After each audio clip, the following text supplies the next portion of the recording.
Hi, this is Rachelle at Scrapcraftastic, and I'm going to show you an easy way to make your own December daily journal with items that you probably have around the house, or with inexpensive items that you can find at the Dollar Tree or maybe your local craft store. You need minimal supplies to do this, and if you already craft, you probably have a lot of these items on hand already. So let's get started. I'm going to make a December daily using chipboard style covers and book rings. So you don't have to worry about any binding or anything like that. And I'm thinking I might use a 6 book ring setup just to make it easy, because a lot of us are planners. So we already have a punch that works with our planners, and it's usually 6 rings. 6-hole punch. So, but anyway, to make the cover, you basically could just use a cereal box. And the thing about making it yourself is you can make it any size you want. So since we are in the planner world, we're familiar with A6, which is 4x6, or B6, which is 5x7, or whatever size, half letter, whatever size you want. There's no limitation. If you wanted to use 4.25 by 5.5, you could. So for mine, I think I'm going to do 5x7. I considered 4x6 and I thought that might be a little too small, so I'm going to jump it up to 5x7. So this is just an example. I'm not using this one, but I kind of hold on to some of the packaging from the kitchen, the boxes, and open them up and get them ready. I could probably get both of my covers out of this, and I like, when I'm using the cereal box, I like to double it up. So I would cut this section out and cut it into 2 5x7 pieces and glue those two together. Typically I would glue this side together and leave the brown chipboard or grayish looking chipboard on the outside. So that's an option. But if you're using a cereal box or a cake mix box or a cracker box, I do suggest doubling up the chipboard. So let me set that aside. Now this is some chipboard that was given to me, and it is still fairly thin. It's basically the same thickness as the cereal box chipboard, but I've already doubled it. So I've already glued it together. I was going to use it for something else, but we're going to use it for this because I don't remember what the something else was that I was going to use it for. So it is big enough for me to trim down. So I am going to go ahead and trim this down to 5x7. So basically, like I said, all I did was glue 2 pieces of chipboard together that were the same size, but we don't need all of that. Actually, no, I almost messed up. So since we want our pages to be 5x7, I think I'm going to add a 1/2 inch to that for the covers. So I'm going to make the cover 5.5 by 7.5. So let's trim it up.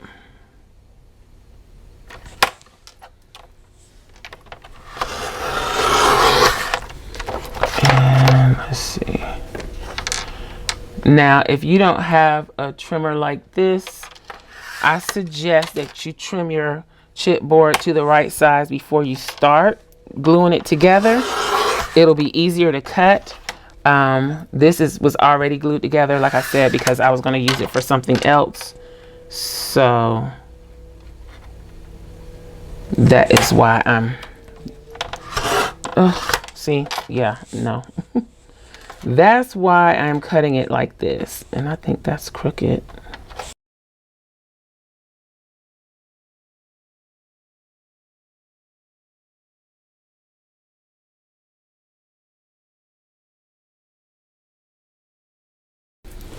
All right, so that gives us our 2 cover bases. So from here, you can do any number of things to cover this. You can use your scrapbook paper. You can use gift bags, which I have gift bags that were gifted to me last year that I could use to cover this. So like the cardinal, I have these vintage ladies that I could use. I have this that I could use, but I am going to, and then I have one with some snowmen that I could use, but I'm not going to do any of those things. But I'm going to use a simple pattern that is available to Scrapcraftastic Patron, Elites, and Plus to do my covers. And the thing about using a printable is that if you make a mistake, you can always just print another page. So unlike with your scrapbook paper, you're kind of just out of luck unless you have multiples. With the printed papers, you can just start again. Okay, so here we go. This is the pattern that is available to the patrons, and I just printed it on a regular inkjet printer, a very inexpensive one, and I just told it to print best quality and actual size, and here we go. I'm thinking that's enough to fold over, so I'm just going to trim the paper like right about here. I'm trying not to do too much measuring because I can get caught up in measuring stuff. So let's try it this way. And I'm just going to trim that off because I can use the excess for accents within my December daily. Okay, so we're not going to worry about the white edge. It's going to be covered. So basically, we would just line this up and glue it down. So to glue, I'm going to use, I don't normally do this, but I'm going to use Eileen's Tacky Glue. You can get these little bottles from Dollar Tree for $1. Let me see if I have one that's already open. Okay, so what I've done, I had purchased this one from I don't remember where, but what I've been doing is as I use this one, I just pour this inside. So we're going to use this one because it's already open and ready to go. So I'm just going to add my glue. It's a little cold here today, so the glue needs to be warmed up, I think.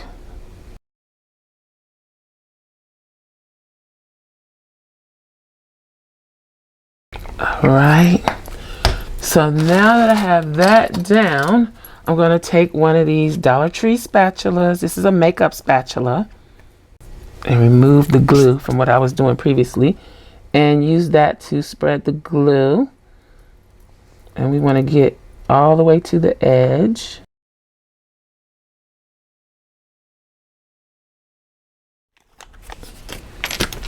Okay, now, so if you have directional paper, of course you want to check the direction that the paper is going in, but we don't. But I am going to line it up on my mat to try to help me line this up properly as close as possible, because it does matter since we are using plaid.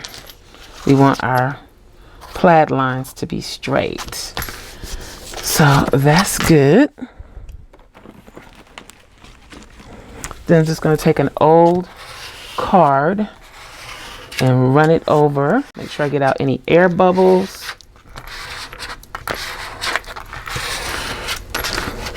And smooth the glue as best as I can.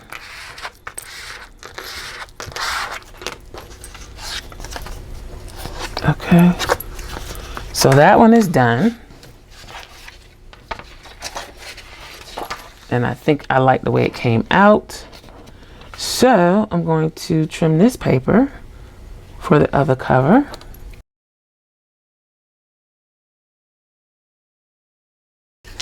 Now you may get some curving like that because of the moisture. Just set it under something heavy to flatten it while it's drying. I have a book over here beside me, so I'm just going to set it under the book.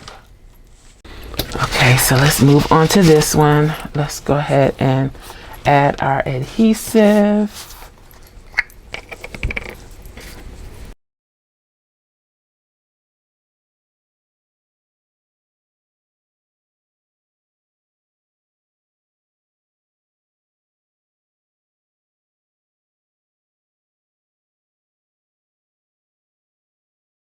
I think that's enough glue. So let's go ahead and spread it out.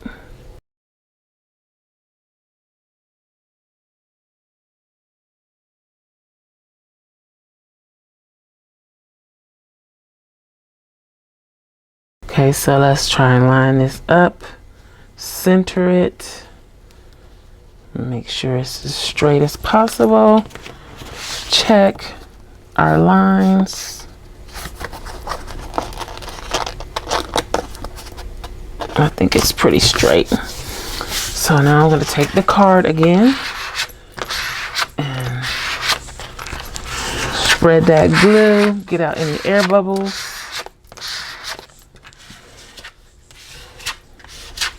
Okay, so the next step in this process would be to miter the edges. So that will help when we're folding it over so we don't have excess. I did invest in a mitering tool. So basically all I would do is set this on the corner like this and draw my line, show where I need to cut. You do not need this. You can actually miter this the old-fashioned way by hand, by just cutting it at an angle and going back out. If you get too close to the corner, you will expose, your chipboard will be exposed once you fold over your paper.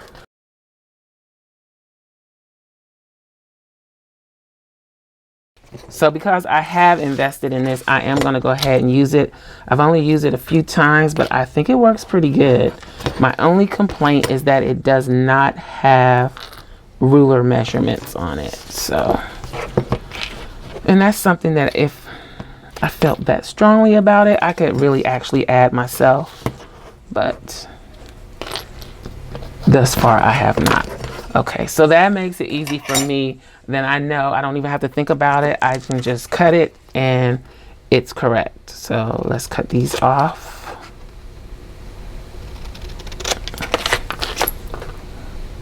And I think I need to put this under the book for a little while.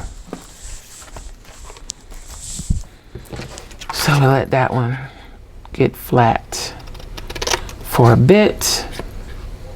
Now I have seen people take these corners once they cut them off and place them on the inside corners like this, but I don't think that's necessary because I use the miter tool. My corners won't be exposed. If you are cutting yours by hand, it's possible that your corners could be exposed. You can easily check that, but you might want to take these pieces that are left over. Of course, you'd have to cut the white part off, but you might want to take the pieces that you have cut off and glue them down in your corners to cover them. So this is how I usually fold my papers over. I usually try to do the long side first. So I'm just going to actually place the chipboard edge down on the paper and bring the paper around like that. That's just to get it started, because on this, in this instance, oh, it's not straight. So because that's not straight, we're going to have to recover from that. But then I do the other long side the same way. I don't know how I'm going to fix that. Then I do the short edge 1, short edge 2. Then I'm going to come in with my bone folder and make sure that my corners are pressed down. So right here where it's a little bit longer than the chipboard, you go in and you press that down. So you press that down, make sure it got pressed in when you were folding.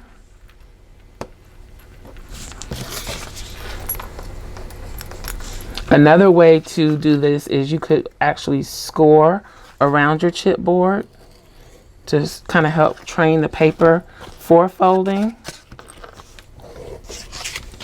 It just depends. This, I'm using a pretty heavyweight cardstock. This cardstock is from Walmart. So yeah, I'm trying to correct the crookedness of This, I should have known that I might have an issue with it.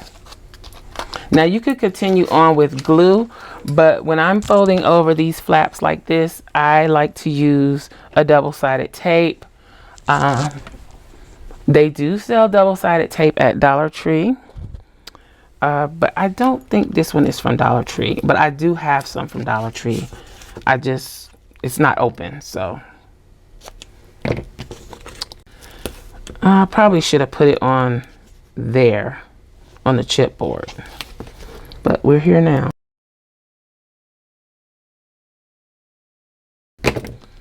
This tape is pretty much the same width as the piece that we're folding over, so that works out great. Now this one is going to be a tricky fold because of the pattern that I had to adjust for. So let me go ahead and fold this one over first. Oops.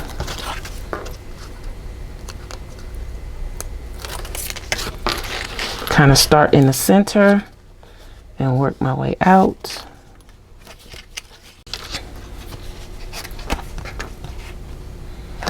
Okay, so let's do this other side. Since my tape is already cut at an angle, I'm trying to place it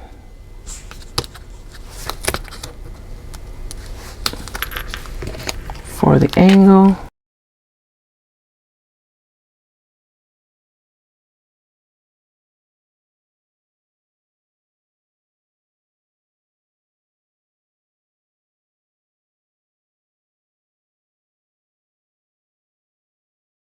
So now we got the tape all the way around. I kind of tried to correct the alignment on this side. I hope that works. I might have to add a little glue over there. But it should hold. So now I'm just going to go to the opposite long side, remove the tape and fold it over. Then short side. Now this is where you want to check and make sure that your corners are pressed down and kind of in a little bit.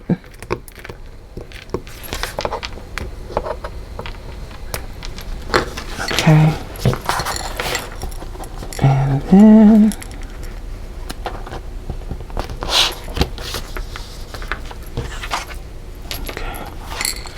and then other end.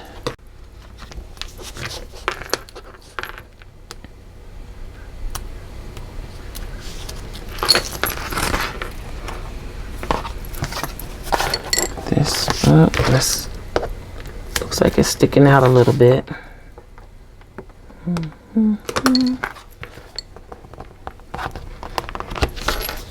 Okay, so that's done. Now you have to be kind of careful with plaid because you can kind of get it off, and I did get off a little bit on that side, but it's okay. I think I recovered. Now I'm going to set this one back under the book so it can be flat while we work on the other one. So let's go ahead and trim. Now here's another tip. You can go ahead and put your tape down before you trim off the edges, as long as you can still see where the edges are. So let's do it that way on this one.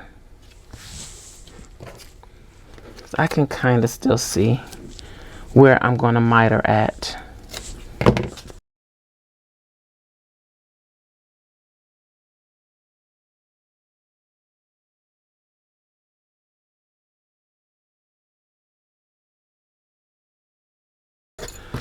Press down that tape.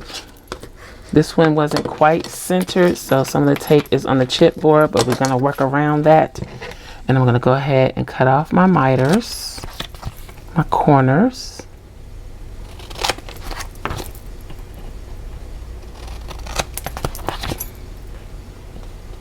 This feels really wet. Really wet. I might have put too much glue on this one. Let's hit it with the heat gun.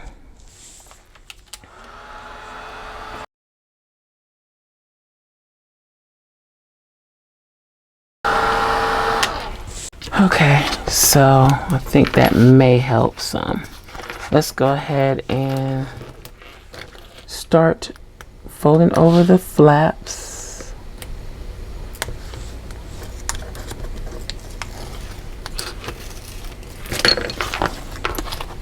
I hope this is straight. Let's see. It looks kind of crooked. Okay. It's not as noticeable on that side as it probably will be on this side. No, it's not that noticeable. Okay. So we folded that over. No, I didn't do it. Check them first. Let's check them. I think we're pretty good. Okay, so let's go ahead and do this side.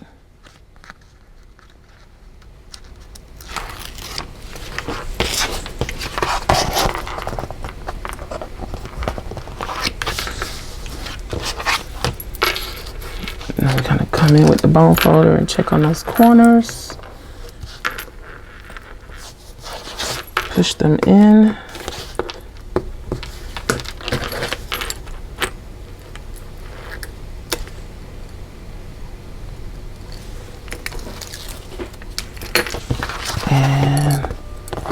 And that one's trying to poke back out. Push it in.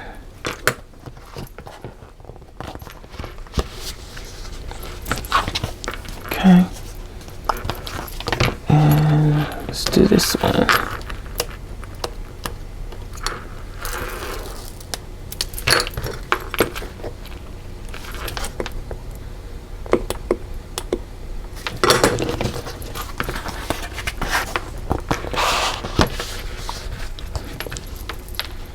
Okay.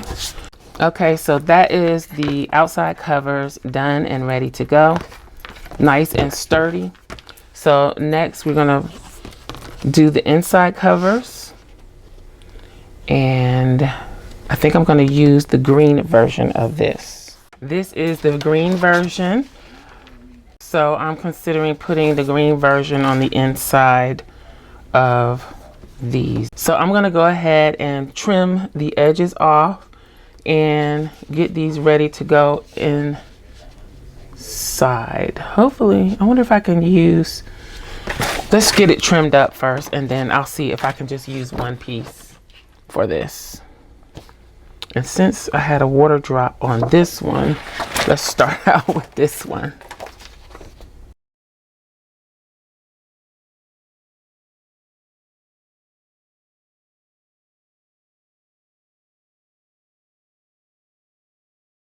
Okay, so here we are with the inside green piece. I've trimmed off the borders, and let's see if we can make this work for 2 sheets.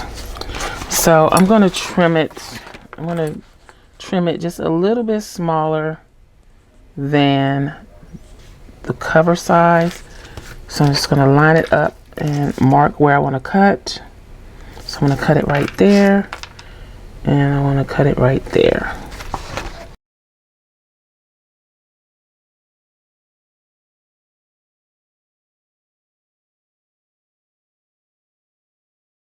I probably should have lined it up so that the pattern somewhat matched, but I didn't think of it. Yeah, same issue here. Let's see.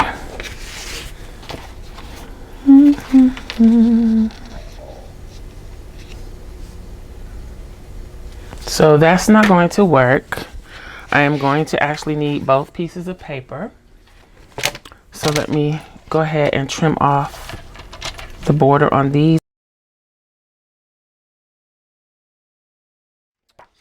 With this one, I'm going to line it up. I think I'm just going to cut it the exact same size. That way we're just working with the same thing on both.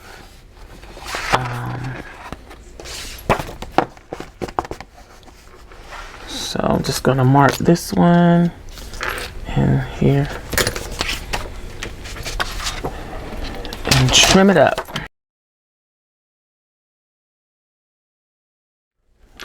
This is what our inside is going to be. So I'm going to go ahead and I think I'm going to use the tacky glue again. Again, these are available. You can get tacky glue at Dollar Tree. It's just 1 ounce smaller size than this bottle. And it doesn't have a nozzle and lid like this. That's the difference. And I don't know how much I paid for this one. I've reused this bottle so many times since I bought it. I just really don't remember. See how the glue just peels right off once it dries?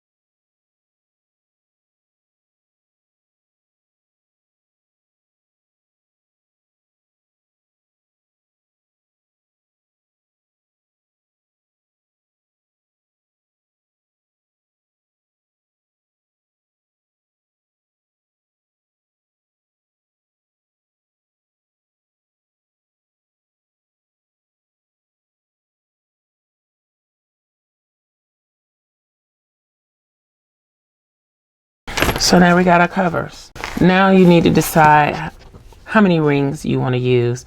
I was thinking it would be easier to use 6 rings because I have a 6-ring punch, and then I won't have to punch my pages by hand.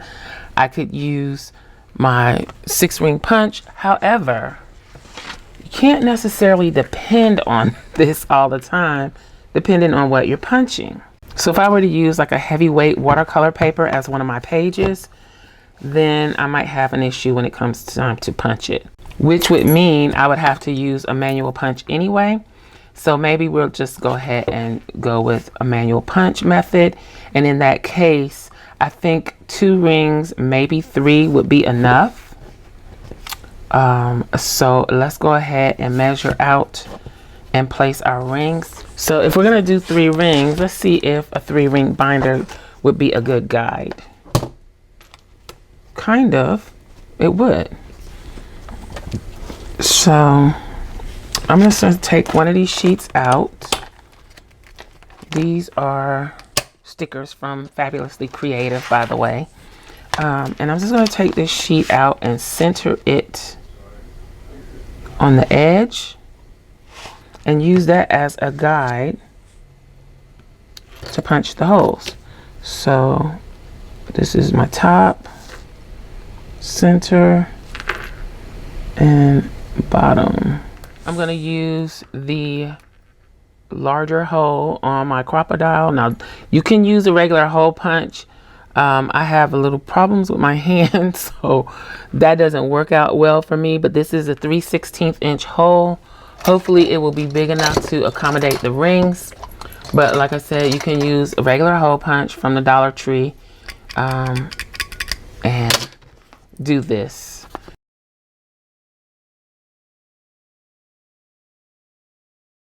I guess I could push my guide up and that will help a little bit.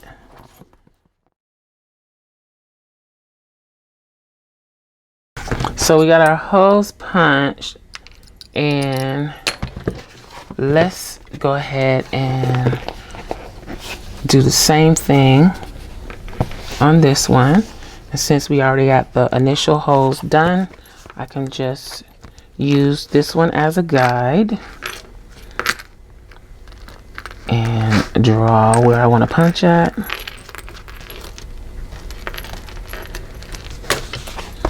And punch. And I can put this away.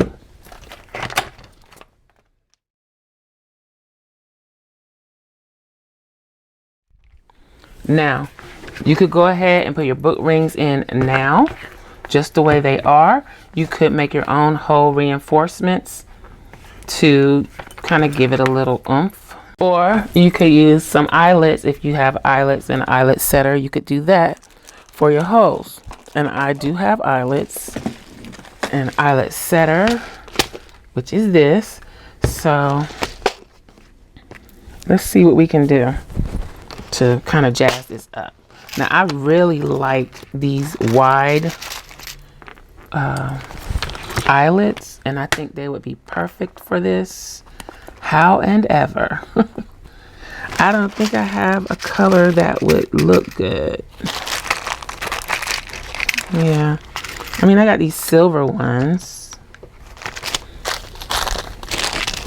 that could work, and I guess that would match the I don't use silver a lot. I guess that could match the book rings. So these are the book rings that I have. I got all of these from Dollar Tree. So you get a variety of sizes and counts. And I think I'm gonna go with the 1 1/4 inch. Let me just make sure that these go, I'm pretty sure they go through these eyelets, but I just wanna make sure before I go too far, put them in and then they don't work. And then if you don't want to use book rings, also you could use ribbon to bind this. You don't have to use the book rings. So I think that would be kind of cool, since the book rings are silver and I don't want to alcohol ink them to change them to a different color. So we can work with that. So hopefully I have enough. I think I do. Let's see, that's 1, 2, I need 6 of the shiny silver. So I'm going to go ahead and read the directions, set the eyelets, and then we'll put it all together.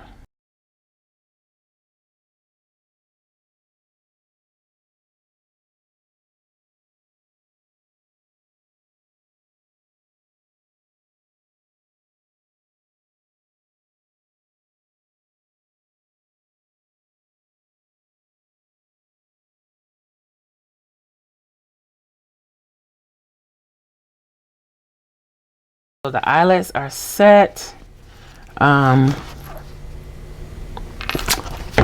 we can go ahead and put the book rings in. So let's do that. I don't know if there's a particular way to do this, so I'm just going to do it.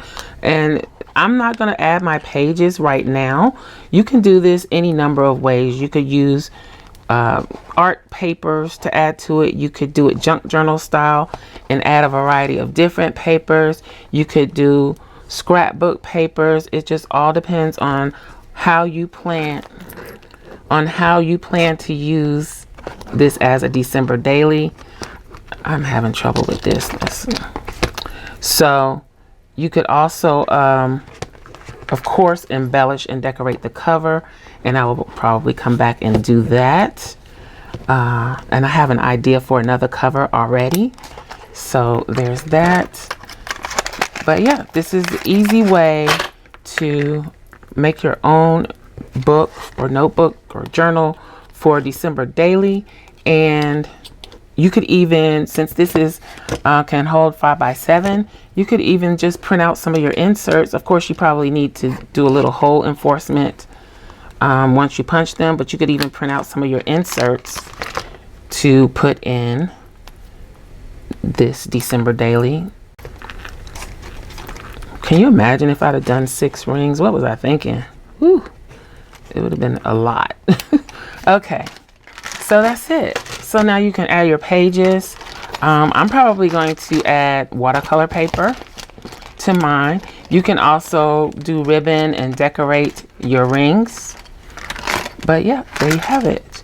You could put envelopes on the inside. There's so many things you could do. Let me know in the comments if you would like me to come back and show you what pages I'm going to put in this one and what other embellishments I will do. Let me know in the comments if you're interested in seeing that. And that is it for this tutorial DIY on a budget easy DIY video. I hope you enjoyed this video. If you did, please give me a thumbs up. Also, make sure you subscribe to the channel and hit that little gray bell so that you'll receive notification each time I upload a new video. Be sure to check the community tab and my stories for updates throughout the week. Also check us out over at patreon.com/Scrapcraftastic for exclusive content and digital downloads. Visit my other channel, Journal Life's Journey, for craft videos and junk journals. You can find me across social media at Scrapcraftastic. Visit my website and shop at scrapcraftastic.com. Thanks for watching. I'll talk to you later. Bye.